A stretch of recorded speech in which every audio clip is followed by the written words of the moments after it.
All right, let's do some match and or game picks. What's your best match or game pick? That's right. Code bets, match and or game picks for the weekend. We just talked about the World Cup. Tonight's semi-finals, Serbia.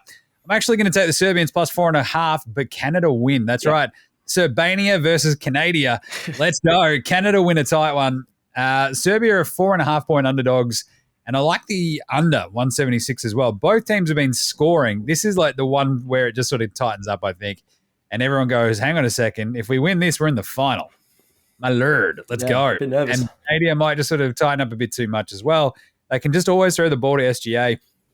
But I think the under 176 is the play. I like Serbia plus 4.5. They've been awesome all tournament. And I think Canada just squeaked by like, let's say 3 or 4 points, but Serbia cover that. Germany, USA, I already tipped my hand on this one a little bit. USA minus 10.5. It's a pretty big line for some of these games we've seen. But, I mean, the USA came out. They've smashed their way through a couple of these last few games, which has been good, I guess. If you're a US fan, I guess it helps you keep your job. I guess if you're Steve Kerr, Yeah, exactly. you're not going to get fired before you head into what is it, Paris next year. They smashed Italy in the quarters. They head into the semi, feeling pretty good about themselves. I think Germany may keep it tight, and then USA win by about 12. I'll take the over in that one too, 178.5. So USA minus 10.5 and the over 178.5. That's $3.40. Serbia plus 4.5 and under 176 is $3.50. Quick rate my multi as well. Rate my multi. For Monday mornings, 3 a.m. through 7 a.m.-ish kind of games. The Colts they're hosting the Jags. It's an AFC South battle. The Jags should win that one. Give me -5 for the Jags. Titans +3 in New Orleans. New Orleans are like the hype train team at the moment because they've got the easiest schedule in the NFL. The Titans are like, that's cute. Pow. Seahawks -5 over the Rams because the Rams stink. And the Patriots, I've already sort of talked about this as well. The Eagles -4 over my beloved Patriots at home in Foxborough. I think the Eagles win that one -4. That is a 4-leg at the line multi, which gets you to the $13.28 mark. Gentlemen, rate my NFL multi. Ooh, I don't know that much about NFL, but I would probably give it a 10. I'll give it an 8. Just I feel like that Tennessee line is really small, but yeah, I'll give it an 8 because all the other ones I really like. So they're the one underdog. Sorry, but if I think you can win the game and you're if you think you can win, you might as well take the +3 anyway. True. All right.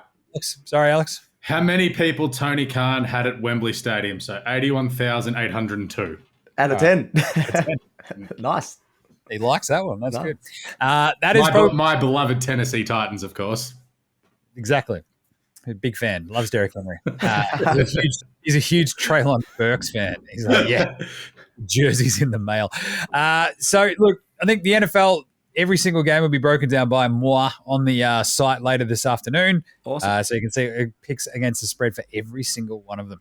What about you, Alex? What's your match and/or game pick? Yeah, having a look at the NRLW as we head into round 8, so only 2 games to go before we head into finals, and some pretty interesting games this weekend. So just all 4 of them just with differing bets here. So the first one is the Brisbane Broncos to beat the West Tigers.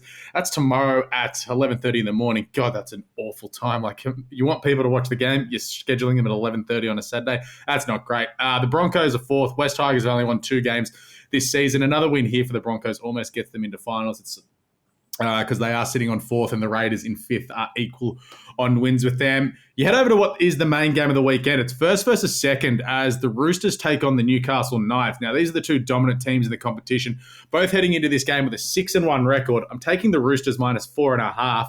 They've got a points difference this year of 156 compared to the Knights at 69. Basically, this will say who's going to be on the top of the ladder come the end of next weekend.